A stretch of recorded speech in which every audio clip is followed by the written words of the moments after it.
বাংলাদেশের মানুষের মালিকানা ফিরিয়ে দেওয়ার যুদ্ধ আমরা করেছি।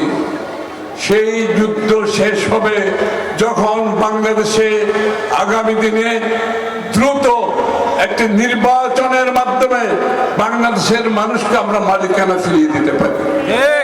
এই মালিকানার জন্য আমরা 16 বছর যুদ্ধ করেছি।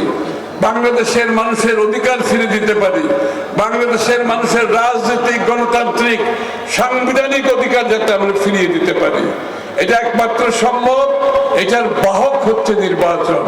নির্বাচনের পরে যখন নির্বাচিত সরকার হবে, যারা জনগণের কাছে দায়বদ্ধ থাকবে, জবাবদিহি থাকবে, তার মাধ্যমে আমরা আরো যে সমস্যাগুলো আছে একটার পর একটা সমাধান করব।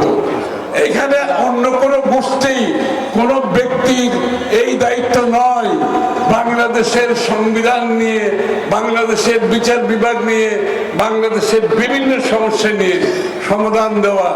এর সমাধান হবে নির্বাচিত সংসদে, আগামী নির্বাচিত সংসদে সবকিছুর সমাধান দিতে হবে। 31 দফা আমাদের এই যে সংস্কার প্রস্তাব আগামী সংসদে ইনশাআল্লাহ আপনাদের ভোটে যদি আমরা জয়ী হতে পারি, আমরা সংসদে পেশ করব, সংসদে পাস করব, পেশ নয় সংসদে পাস করব। এবং বাংলাদেশের আরো যে সমস্ত সমস্যা, সব সমস্যার সমাধান সংসদে পাস হতে হবে। সংসদের বাইরে কোনো সমাধান নাই।